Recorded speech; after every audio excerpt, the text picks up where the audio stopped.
El saber sí ocupa lugar. Primera entrega de este apasionante recorrido que haremos a través de los principales conceptos del psicoanálisis en una serie que he dado en llamar Psicología en cuatro dimensiones. Si te querés enterar de qué se trata, acompáñame. Comenzamos.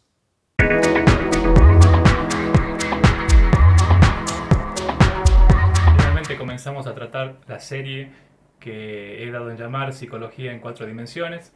A lo largo de los distintos capítulos iremos desentrañando en qué implica pararse, ¿no? Posicionarse en este enfoque, que a mi modo de ver no es muy diferente a lo que vienen haciendo distintos psicoanalistas desde Freud hasta aquí, pero denominarlo de ese modo de alguna manera sí implica un viraje, ¿no? Vamos a ver que ese cambio de forma o de mirada este, tiene unos efectos que son dignos de consideración y bueno, sobre ello nos iremos parando en cada uno de los capítulos.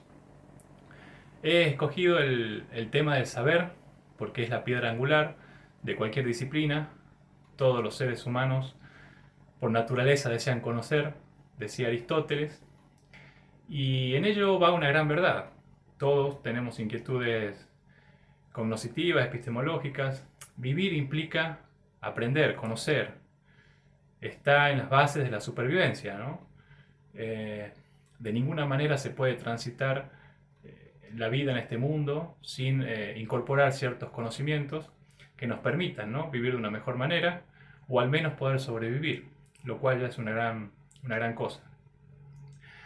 Eh, pensar el saber, pensar el saber hoy es también pensar cómo comenzó, ¿no? Cómo comenzó esta aventura centrada en el conocimiento que nos lleva a los orígenes más antiguos de los cuales tengamos registros, ¿no? La historia puede contarnos que ciertos cambios aparecen al momento de la escritura para el ser humano, cuando empezamos a tener registro escrito, ¿no? De lo que nuestros antepasados pudieron hacer. Eso es como un antes y un después, ¿no? Eso marca un límite entre lo que es lo historiado para el ser humano y lo que obedece a la prehistoria, ¿no? Ese corte que se da a través del lenguaje, de la escritura, de la transmisión por escrito de ciertos signos que dan cuenta de símbolos elaborados que están por detrás de lo que conocemos como el lenguaje, es un hito tan importante que no puede ser dejado de lado, ¿no? Entonces, allí comienza una suerte de primera parada para el ser humano respecto al saber. Yo elegí jugar con la significación que tiene este dicho proverbial de que el saber no ocupa lugar, para justamente inclinarme hacia la otra posición, afirmativa, decir que el saber sí ocupa lugar, y uno muy importante, por cierto, suponer que lo que sabemos, lo que aprendemos, no tiene efectos estructurantes en nuestra individualidad, es de alguna manera ignorar algo que es muy básico, ¿no? Cualquier psicoanalista, cualquier ser humano entendido en distintas disciplinas, sabe que una vez que conocemos algo, ese conocimiento de alguna forma nos determina. Y también nos determina el ignorar lo que sabemos. Y allí viene la particular propuesta del psicoanálisis, en la cual yo me encuentro inmerso hacia mis días. El psicoanálisis para mí es la práctica en la cual enmarco mi actividad, mi actividad profesional, eh, porque entiendo que es la que mejores respuestas puede dar a ciertas inquietudes humanas, ¿no? Hoy en día la pelea está presente, muchas disciplinas dentro de la psicología pretenden dar respuestas, ¿no? A los distintos síntomas y malestares que puede atravesar un individuo determinado.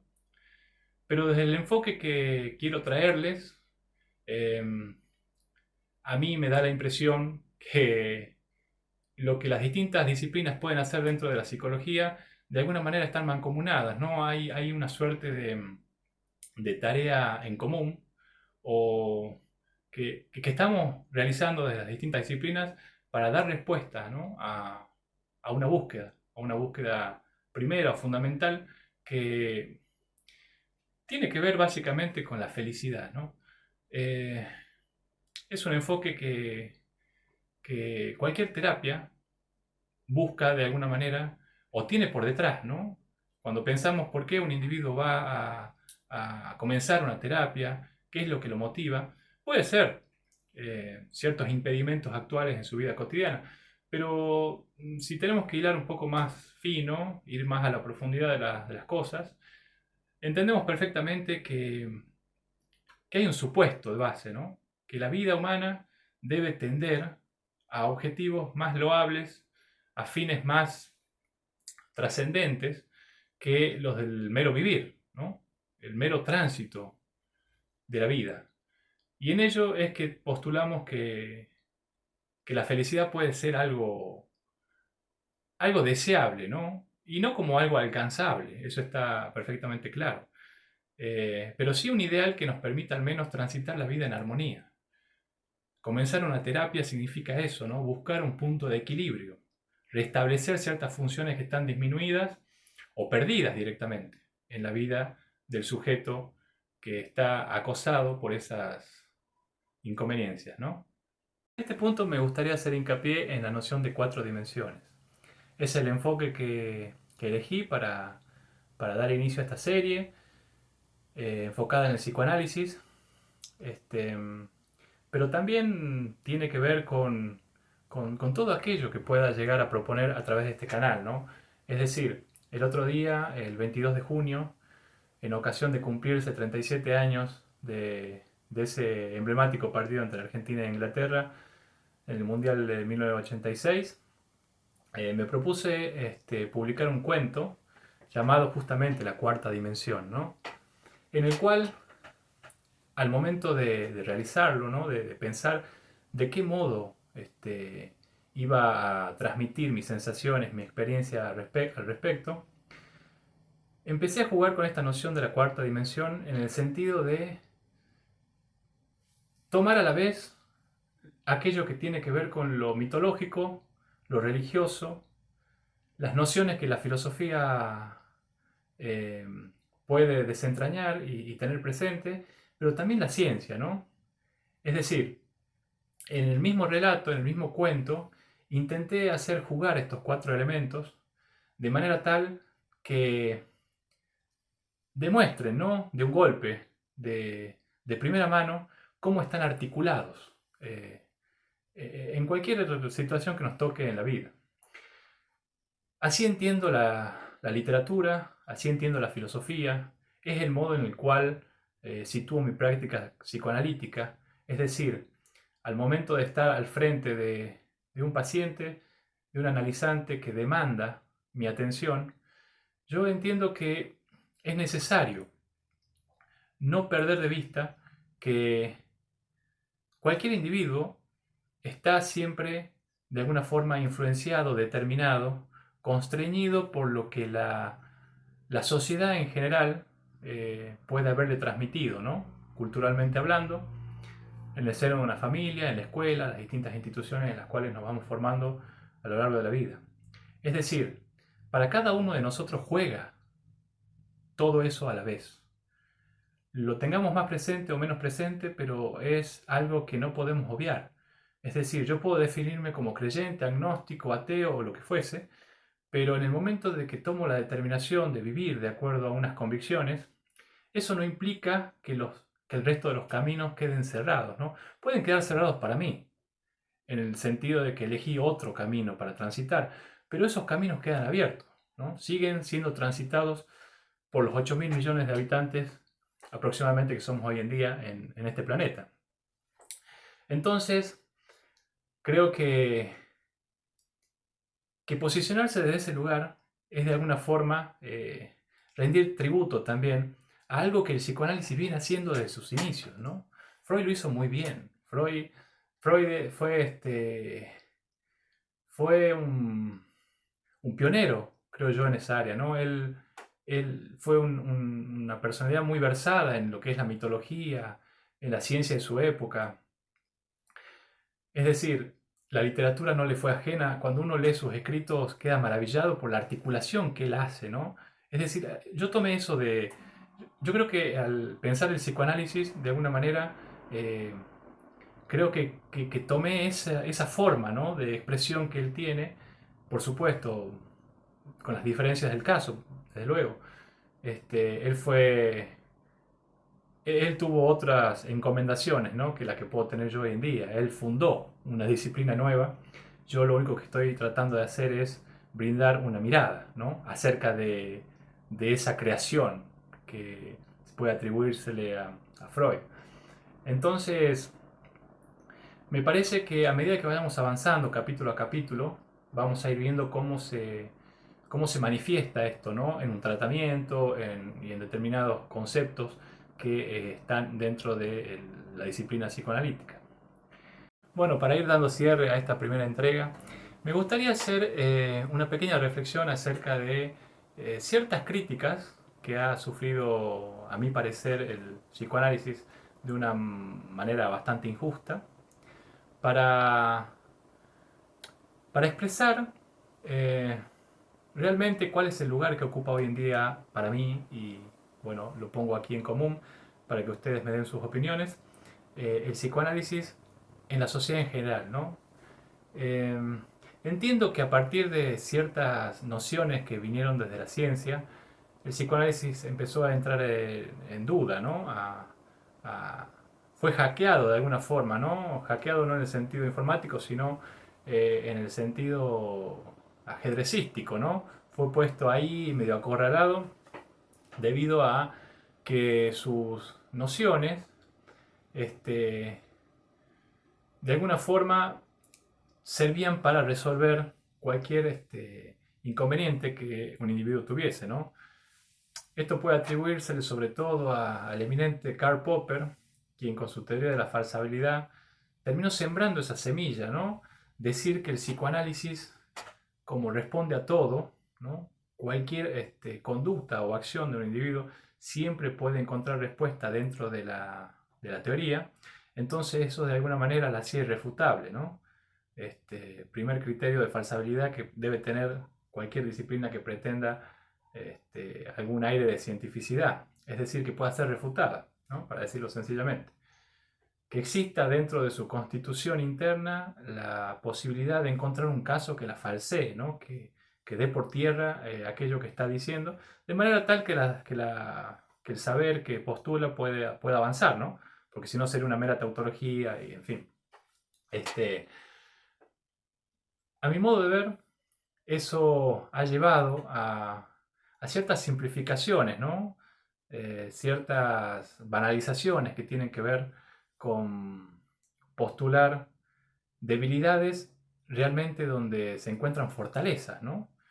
Como les decía anteriormente, para mí la propuesta que hizo Freud y su manera única de interrelacionar conceptos que venían de distintas disciplinas, él lo hace muy bien, ¿no? Toma elementos de la antropología para hablar sobre el psiquismo, se asienta en la literatura, hace análisis de casos a través de personajes literarios.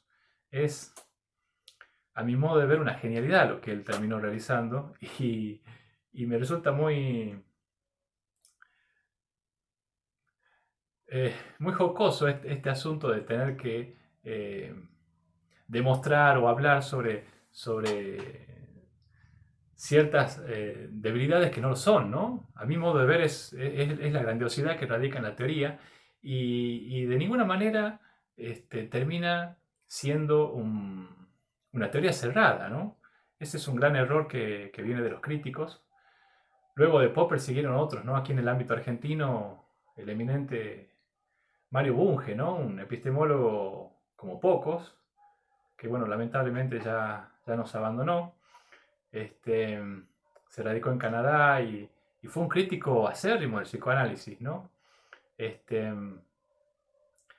Su obra epistemológica no tiene desperdicio, es una obra monumental, pero creo que al momento de hablar del psicoanálisis terminaba exigiéndole ciertas credenciales o ciertos procedimientos que de ninguna manera está en nuestro afán, ¿no? Él, él solía tener platea en distintas revistas, medios gráficos, eh, programas de televisión, incluso en sus mismos libros, ¿no? Que fueron un montón.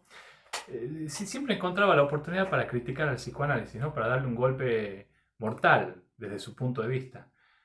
Este golpe siempre apuntaba a criticar el hecho de que los psicoanalistas no hacemos experimentos, ¿no? No buscamos de alguna manera hacer lo que en ciencia es la comida diaria, ¿no?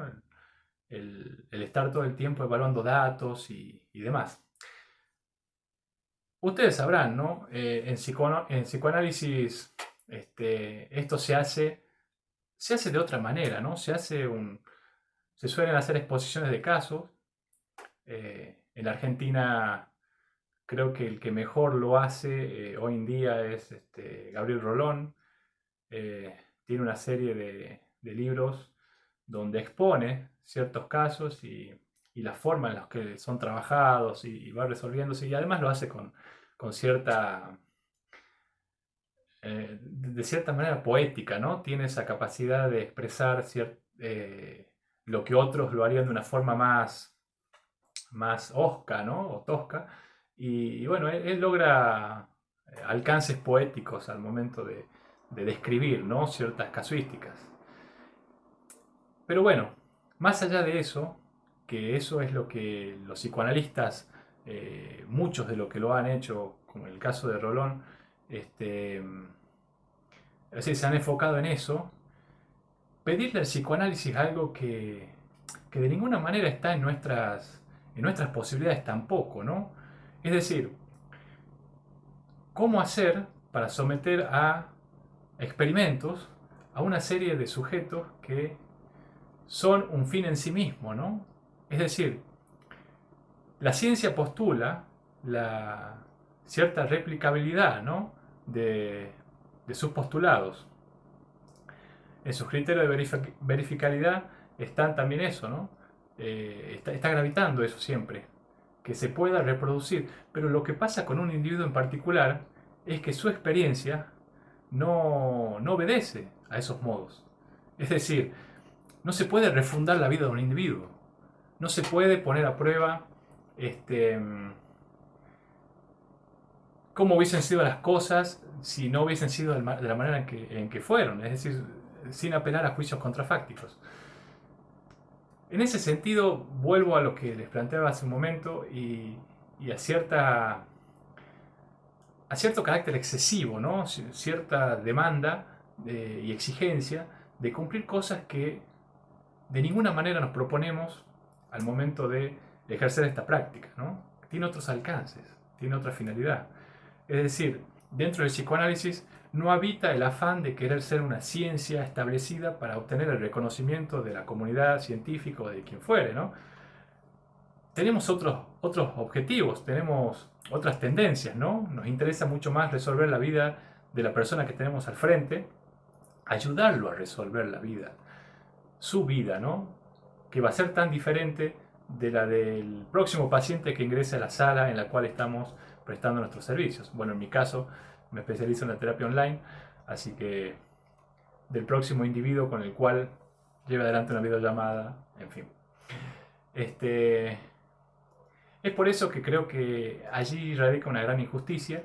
Para ir saliendo de las injusticias a las cuales fue sometido el psicoanálisis y la figura de su fundador, Sigmund Freud, me gustaría postularles algunas nociones más acerca del saber y de la importancia que tiene, ¿no? para los seres humanos. Es evidente que a lo largo de los siglos ha sido, ¿no? la zanahoria delante del burro, ¿no? En términos psicoanalíticos podríamos decir que es el saber lo que el yo postula como algo asequible, ¿no? Algo que va delineando y que existe una plena confianza en que puede ser alcanzado. Ahí está, ¿no? la particular visión freudiana, ¿no? De que eso de ninguna manera es posible debido a que siempre en nuestro interior habita algo no sabido, ¿no? un resto, algo olvidado, perdido, tramitado a través de ciertas fantasías, después primordiales, que ya las iremos trabajando en otra oportunidad. Este, en esa herida a nuestras convicciones es que el psicoanálisis termina fundando, ¿no?, su particular mirada. Y en ese sentido es que cualquier paciente, cualquier analizante que está siendo convocado a nuestro encuentro, de alguna manera busca reencontrarse con ello, ¿no?, con ese saber perdido, con ese saber olvidado que lo está determinando en su vida diaria. Si volvemos al plano histórico, para hacer unos saltos rápidos, podríamos decir que saliendo ya de lo que es el mundo antiguo, y este afán que tuvieron los filósofos de ir al encuentro, ¿no?, de rescatar la verdad, de alguna manera, ¿no?, de las cosas, saliendo de lo que tiene que ver con el mundo mitológico, vamos viendo cómo a lo largo de los siglos se va transmutando, ¿no?, en nuestra historia, al menos occidental, termina recayendo después en cierto monopolio eclesiástico, ¿no?, que son ellos quienes pueden administrar, ¿no?, y hacer uso de ciertas nociones que van a tener un alcance claro, ¿no? El saber durante la Edad Media y el saber que puede proponer la religión, la Iglesia Católica, de quien estoy hablando, es un saber de la salvación, ¿no?, enfocado a la salvación de las almas, ¿no? Cosa que luego en el Renacimiento va a ser no desestimado, sino que va a seguir funcionando para algunos que siguen ese camino, pero para muchos individuos va a comenzar a ser algo menos relevante que el desentrañamiento de las propias potencialidades que tiene el individuo, ¿no?, el ser humano, y se vuelve la mirada sobre sus posibilidades. Entonces eso abre un nuevo juego, ¿no?, un nuevo panorama que nos va a ir llevando progresivamente, siglo a siglo, a la situación en la que vivimos hoy.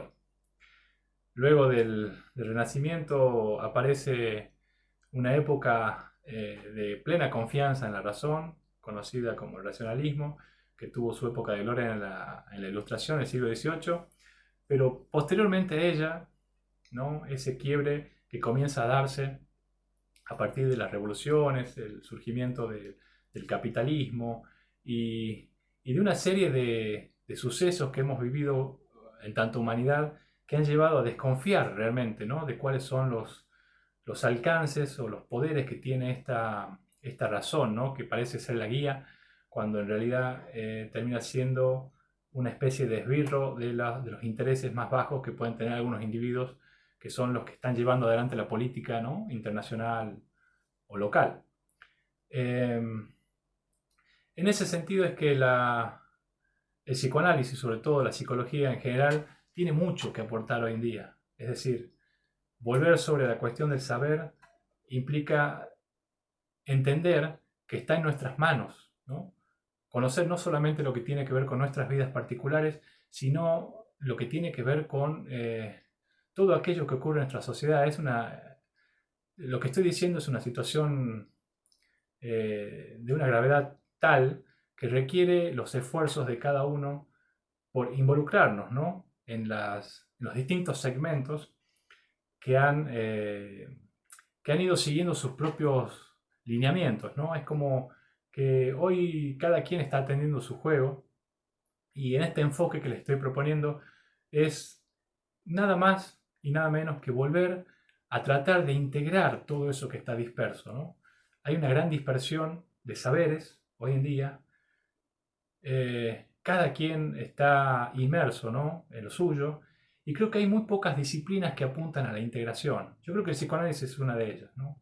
Yo creo que los psicoanalistas de Fustel, aquellos que tienen una intención y práctica, ¿no?, pero también teórica, están más enfocados siempre en ver qué pueden reconocer a sus rivales, más que criticarles, ¿no? Es mi experiencia al menos, ¿no?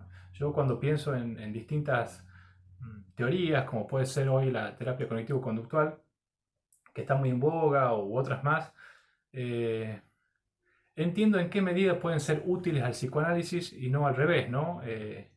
No me enfoco en pensar cuál práctica es mejor o más determinante, sino que a sabiendas de que mi preferencia está en el psicoanálisis, no por ello termino desprestigiando lo que otros puedan llegar a hacer, ¿no?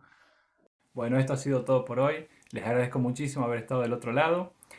Ya saben, vamos a estar subiendo un montón de videos de aquí en más, así que me pueden dejar sus comentarios, se suscriben y bueno, será hasta la próxima entrega. Esto es Psicología en 4 dimensiones.